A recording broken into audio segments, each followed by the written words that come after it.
If someone would ask you to name one feature to recognize a good boss fight by it, what would be your answer? My answer is something we all have experienced, and it's kinda funny. It's when you're in the middle of a battle with a super powerful boss whom until now you were sure they were impossible to beat. Then you suddenly realize that for the first time you're so close to actually defeat them. Only a little part of their health is left, and what you feared impossible is in your grasp now. That's when the anxiety kicks in, the fear of knowing victory is in reach and now you have something to lose. You begin to sweat, you feel your fingers starting to shake, you lose control and eventually you fumble it. Of course, it has happened before.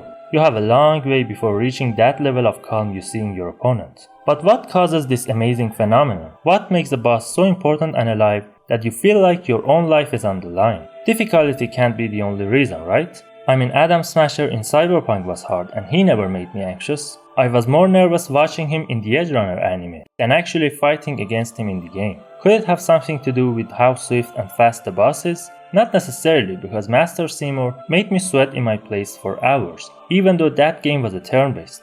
So what's the real reason? Before answering the question, I'm old soul and it'd be my honor if you hit the like button and subscribe to my channel. Thank you. If we are to name the things that make a boss fight great, we have to divide it into two chapters, gameplay and identity. There's also a little bonus section, so stick around till the end. First, gameplay. In order to have a dynamic fight that can push us to the edge of our seat, everything must be at stake all the time. What I mean is that both the boss and the player should be too vulnerable against each other, feeling death breathing over their necks. If you take a single hit, you're in trouble. But the same thing applies to the boss too, so you both keep your distance and wait for an opening.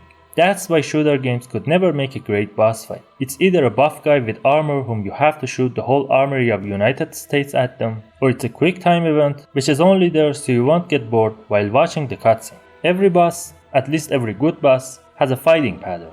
The whole philosophy of boss fights is to walk blindly into them and receive a good spank. You'll do it again and again until you learn this pattern.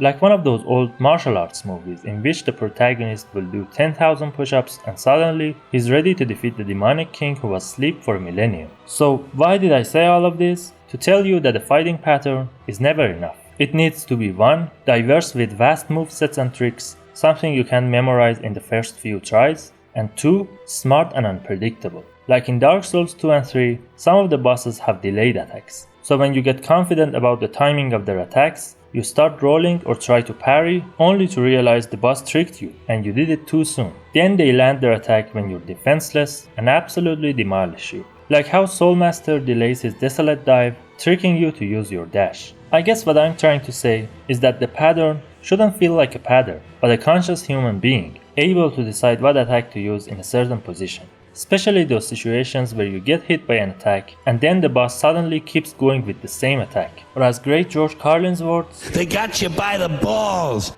Then you get suspicious whether if they can actually think and intellect, if they have found your weak spot. Boss fights should be tough, but also fair. There's a difference between tough and irrational. That's why everyone hates Ascended Markov. It's not fair to only have these little platforms to handle a rain of swords, the Dream Shield, and at the same time hitting Markov.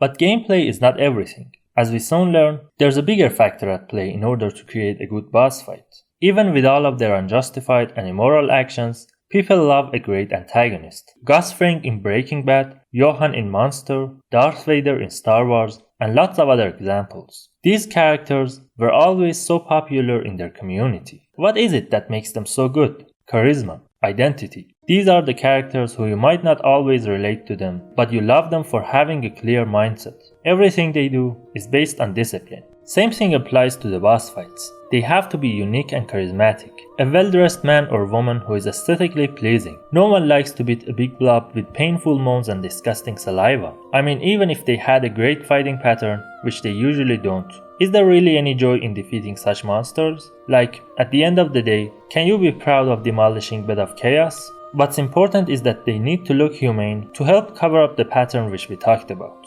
Now, imagine you're fighting a legendary warrior, someone with a rich backstory, who made a great impact on the lore and story of the game, someone whose name alone scares the out of the enemy, an iconic look with memorable dialogues and a dope soundtrack. These sorts of bosses have a kind of elegance in their voice, their walk, and even in their attacks. Look how Vergil moves Yamato and his body. The style and clothing is also important. Some games just don't care about this stuff, but you can transfer a character's mindset through their clothes. If the boss is stylish and badass, then you won't feel that bad about getting your ass whooped for the 100th time. At least Ishin Ashina did it, not a giant volcano whose balls are hanging. Another factor is their mindset. A good boss won't sit in the back letting some annoying minions to fight for them. They pick their sword and make you cry. Also, 1v1 bosses are mostly superior. Now I don't mean duos are bad. There are exceptions like Ornstein and Smo, but fighting with a sidekick isn't that badass. Before going to the bonus section, I want to take this opportunity and blabber about some of my favorite bosses. These are not my top 5, as I tried to pick different bosses from different games. So starting with number 5, Gougen Dantes. He appeared in Onimusha 2, and this is how he introduces himself. My name is Gougen Dantes, the greatest swordsman of all demons. He's everything I said about charisma, but sometimes he might be too much, and that makes him a fun character. He's got that chivalry of medieval knights who believed in honor and always tried to be a hero. His fighting pattern persists of constantly dodging, and on top of this, even if you can hit him, he's got a demonic shield that can protect him against most of your attacks. Number 4. Yigang. Yigang is the main antagonist of Nine Souls. Even though she lacks that charisma and is one of those characters who resorts to everything to win, she is still in my list because of her gameplay. When you reach her for the first time, you can only think of one word: overwhelming. She's everywhere. Her attack pattern is so vast and endless that you have to fight her and lose 100 times just to learn her simple sword attack. After a while, something clicks and now you're in a fierce and dramatic battle between a master and her steward. It gives Duel and Mustafa vibes. Number 3. Sister Friede and Father Ariandel.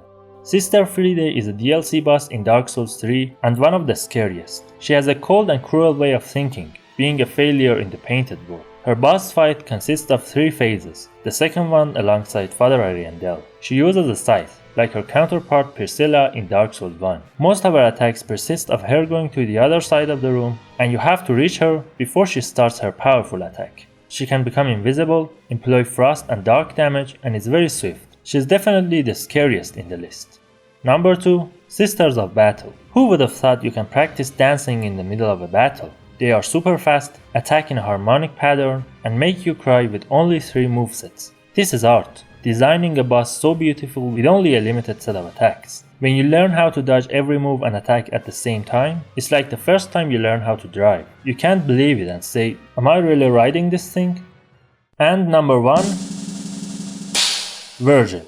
Of course it's Vergil. He's the man. But which boss fight? That's important because we fight him 11 times in the whole franchise, reboot not included. From every aspect, the last boss fight of Devil May Cry 3 is a masterpiece. Vergil is that amazing, poetic Shakespearean character filled with hatred and envy, seeking to gain more power. He is the most charismatic character I've ever seen. Even his katana, Yamato, has its own identity. This boss fight is the great finale of a great game, an amazing and heartbreaking battle between 2 brothers, set on a demonic platform that's about to demolish, with time against you and the gates of hell closing, and all of this with an emotional music. This is truly a masterpiece. Vergil won't pull his punches and makes you suffer for it. On top of his diverse simple attacks which are so surprising, he has also Judgment Cut and Devil Trigger. And imagine defeating this crazy boss fight to be rewarded with this soothing, beautiful cutscene.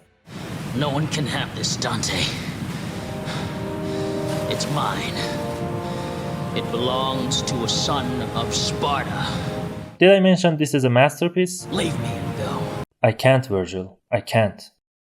So, now for the bonus. If you're a game developer and don't want to get into all this effort for a simple boss, let me save you the trouble. There's actually a shortcut to create memorable boss fights. It doesn't need to have any of these factors I mentioned. It doesn't need to be stylish or anything, because one feature can make up to all of these. That is being insanely creative. A unique and creative fighting system that brings a smile to your face. In the original Prince of Persia, there's a part in which you have to fight yourself. The problem is, if he hits you, you lose health. If you hit him, you still lose health. The actual way of passing this is to put your sword back in its sheath. Your other self would do the same and you can get past him. Sort of a you can't fight yourself message. Another example would be Mr. Freeze in Batman Arkham City. Every time you employ a trick or a strategy, he learns it and won't let you use it again. Now you have to find a new way to attack. Last but not least, the 10th Colossi in Shadow of Colossus is a giant worm who keeps chasing you and won't give you a chance to attack. You have to shoot its eyes with an arrow, temporarily blinding it. There must be lots of other examples of creative boss fights that I didn't mention, but can you think of any? Tell me in the comment section. If you enjoyed, hit the like button, subscribe, and share this with your friends. As always, be safe, friend. Don't you dare go hollow.